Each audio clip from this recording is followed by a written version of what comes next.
You guys, it's Weekly Drip Season 5, Episode 15. So we've been doing this a very long time. And I said, forget it. We're going live immediately right now because we were discussing our topic. And out of nowhere, Amber throws a wild card in. And I'm just like beside myself. And all I could think was, do you ever play Connections through the New York Times games? No. Do you know what Wordle is? I remember seeing it a lot on Facebook during COVID. That was a big deal. Yeah, I still play Wordle every day. Okay. I don't know what it actually is. I've just seen it. Let me share with you Tell me more. My morning routine, and buckle up because you might get a little jealous. Every morning, or at least 90% of the time, my husband brings me a cup of coffee, and I have my coffee in bed, and I do the Wordle. And my favorite thing to do is to go through the Wordle, and then out of the blue, I exclaim, Wordle in 2, Wordle in 6. Like, I'm so excited to share. Well, the New York Times actually has a ton of games that you can play, and another one is called Connections. It's also a free game. And so it's a grid of 16 things, and you find 4 things that are alike, and you do it 4 times. But if you don't find the 4 matches, after I think 3 or 4 times, you're out and you lose. So the pressure. Today's topic is springtime scenery, photos, and pastries.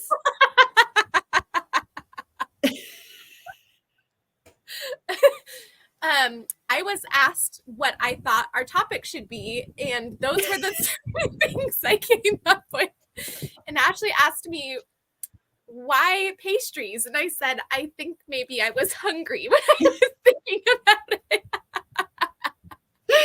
And then I said, oh, we're going live. This is gold. We can talk about all those things. I'm thrilled to talk about all those things. I also just had a conversation with an elderly gentleman that lives here in Dripping Springs.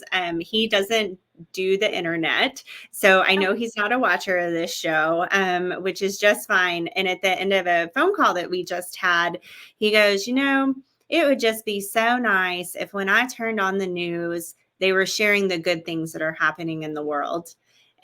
Done. Oh my gosh, we got to get you on the internet, sir. Yes. So if you're just tuning in and you're like, what are these 2 crazies doing? Here at the Weekly Drip, we are here to just hype up our town and tell you everything we love about it. And then we want you to also give input, like, what are we missing? Because we are your unofficial, probably official. I've got a sash around here somewhere. We're your hype squad for Dripping Springs. So that's what we're here to talk about. So it was photos, scenery, and pastries. Let's do this. Let's do this. So years ago, let's do this. So years ago, in my business, I needed to meet people. I didn't always sell massive amounts of real estate around here. So I actually used to run a photography business, and 'tis the frickin' season. The bluebonnets are full effect. I used to do these free wildflower mini sessions where I would just invite people, and here's a handful of photos of your kid, and it's really nice to meet you. I always went to Ranch Park for those, by the way. That's a really good one. Yeah. That's Ranch a really Park good always, one. They always have the bluebonnets on the trail, and they're just beautiful. Really, really beautiful. So for photos, I would suggest right in the middle of town, Ranch Park. That's on my list. Of course it is. I don't have a list, you guys. Amber has it way more together than I ever will. I have 3 things on my list. It's not that deep today. I'm sorry I took one of them. Oh my gosh. It's okay. It was a good one. We should absolutely talk about Ranch Park. That's a great one. Another one that I really like is, I've talked about this place before, Crowded Barrel or Wizard Academy. They have a lot to offer there. It's a wedding venue. There's a wine spot. There's a whiskey spot. And they also have these beautiful trails that you can take, and it's free. It's like a park, but they take really good care of it. And there's incredible views. It's up on a little bit of a hill off of Crystal Hills near Rimrock, right off of 1826. It's like right there at the top of that hill. And so you get the beautiful view of that area, and there's flowers, and then you can go get a cocktail, and that never hurts. So I love there. And when you're pulling in, there's also a beautiful, beautiful field that is usually full of bluebonnets on the left-hand side when you're pulling in. So just when you're pulling in, go slow, take a look to your left. It's gorgeous there. Also gorgeous sunset. So you could do like a sunset bluebonnet picture. I feel like that would be killer there. What's your last one? I don't want to steal it. I'm worried. My last one is most anywhere in the hill country. Okay. You're welcome. That is hysterical. I was thinking of my favorite places, and I'm like anywhere on the side of the road is beautiful. We are so blessed to live in such a beautiful, beautiful place, especially this time of year. Everywhere you look, there are flowers, and it's green, and it's gorgeous, and most anywhere would qualify. That is hysterical, and you're not wrong. Helpful tips and tricks from this native Texan. You know what you shouldn't do? You shouldn't hop a fence to go take your bluebonnet photos. You should not hop a fence. Don't do that. Don't do that. There are options where you are not trespassing. Exactly. Yeah, don't do that. Huge fan. So we were talking about scenery, which jives hand in hand with bluebonnet photos. I mentioned it a few weeks ago. This is the time. Load up in the car. Willow City Loop is just absolutely incredible. I'm loving the drive down 165 right now. I mean, it is just absolutely gorgeous. I haven't been outside in a couple hours, but today feels like a patio day, right? Like I want to frolic. It smells like margaritas out there. Like get me on a patio right now. Yes. It's I'm actually visiting y'all from my deck right now of the new house that I moved in, because Ashley Tullis is so incredible, and she helped me get this beautiful property where we have this incredible view, and I just wanted to sit out here while we did the show today. So if you see my hair blowing, there's a little bit of a breeze out here. You're just practicing to be a model. Just get that breeze going. I love it. Last week we learned something now. What? I did learn something that I do want to share with people that are not native Texans, because I feel like native Texans already know this. And even though I've been in Texas this time for 5.5 years, I did not know this. So apparently it is well known, except for to me, that bluebonnet photos, yes, but watch out for snakes. The Indian paintbrush, no, those are full of chiggers. Don't do that. Did you know this? No.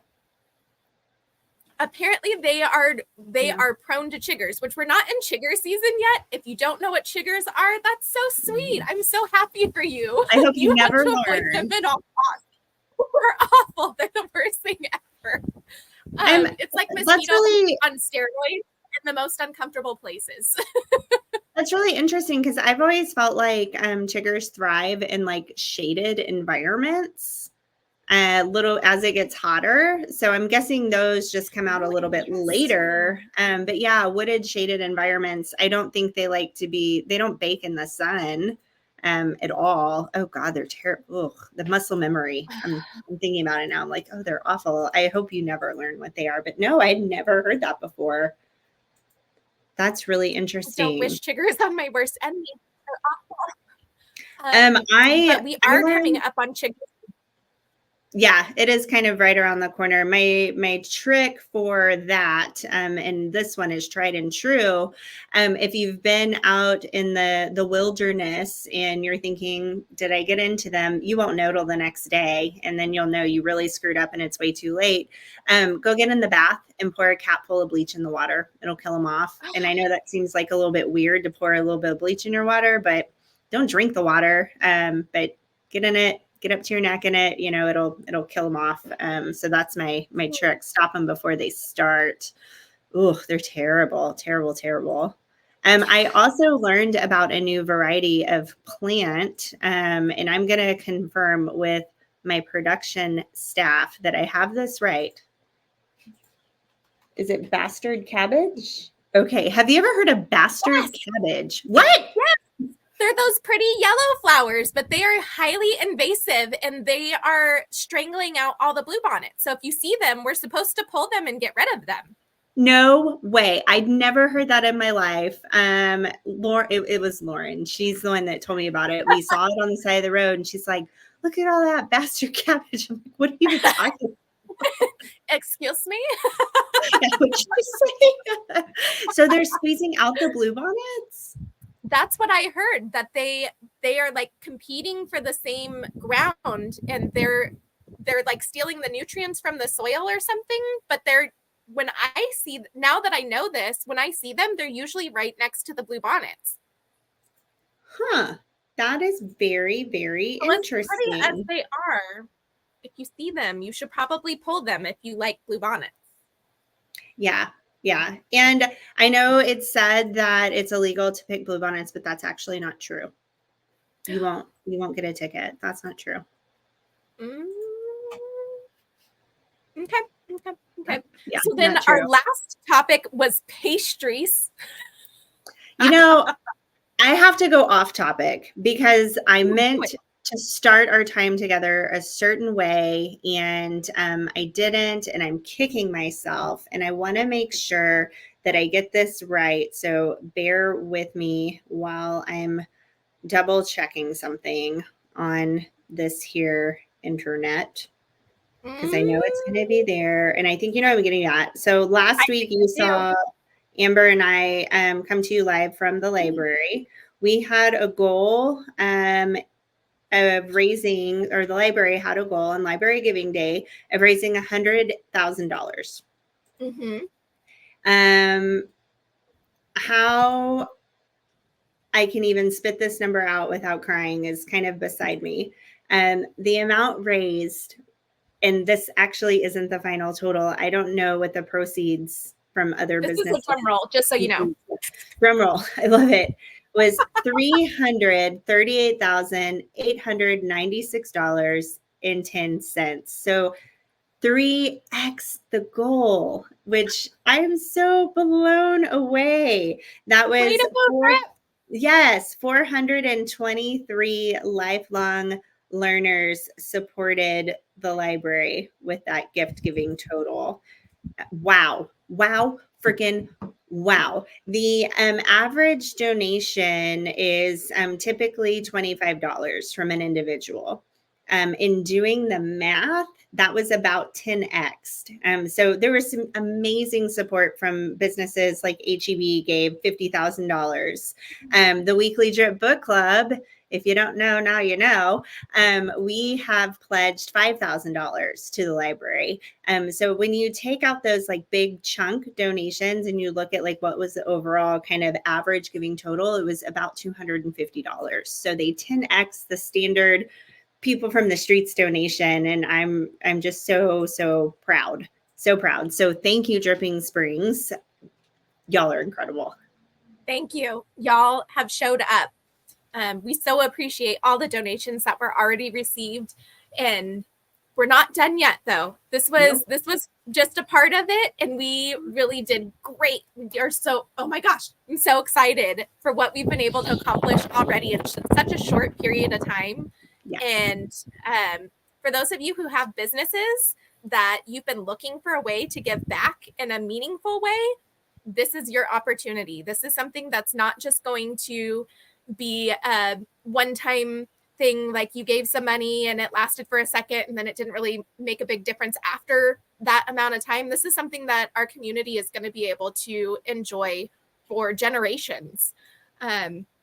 Really a lasting impact in the community for us, for our children, our children's children. We really hope that this will be a place that everyone can enjoy, whether you are a reader or just somebody looking for an event space. This is really, really a meaningful place to our community, which is part of why Ashley and I are so incredibly passionate about supporting this project, because it means so much more than just bringing a library to our community. Agreed. Wholeheartedly agreed. And I wanted to interrupt because it's something that brings me so much passion and joy. Before we talked about our final topic, which is pastries, because I felt like, oh, I don't know, we might be reaching on this final connection. So I don't know what the connection is between photos, scenery, library giving day, and pastries is, but I'm going to say it's all things Dripping Springs, Texas on April the 10th. And all things we love. 100% agree. 100% agree. I love. All right. So you have a hankering, you want a pastry. Where are you going? So conveniently, I had a hankering this morning and I ended up at Rolling in Time and Dough because they have quite the smorgasbord of pastries. And I was really wanting an almond croissant. And I think they've got the lockdown on the almond croissant. It is my favorite. I've had several of their other things, but the almond croissant, mwah, mwah, so good. Here for it. Here for it. Guys, we went live within like seconds of her saying pastries. So I haven't spent a lot of time thinking on this. But I think right now my go-to is Christy at Rosehaven, her lemon bar. I think that's the one I want. That's a good one. Yeah. Also, I don't know if it's necessarily considered a pastry, but the monkey bread at Abby Jane, that is really, really, really good too. Yes. Yes. I went to a nice night out last night. I went to Tullis for dinner, and on their menu is Abby Jane's sourdough with a whipped ricotta. A whipped ricotta, and it had I want to say like walnuts and grapes and rosemary and a little honey in it. Holy smokes, that was good. Anytime I can get my hands on Abby Jane, I jump at it because I know it won't hurt my stomach. And it's always a safe bet. So good. And they have this loaf that I like dream about all year long. I think they only have it Christmas time, but it's a cranberry walnut loaf. You too. Pass it on. A cranberry walnut loaf, and it is so good. And if you cut that up and you turn it into French toast, it's like best French toast ever in the history of ever, forever, no matter what. Oh my gosh. Here for it. Here for it. Thank you guys for tuning in, as always, to our shenanigans. I'm Ashley Tullis, local real estate expert in Dripping Springs. This is my co-host and cohort, Miss Amber Pierce, owner of Coit Cleaning and Restoration, hanging out every Wednesday at 4-ish o'clock. That's a wrap on season 5, episode 15, and we will see y'all next week. Bye.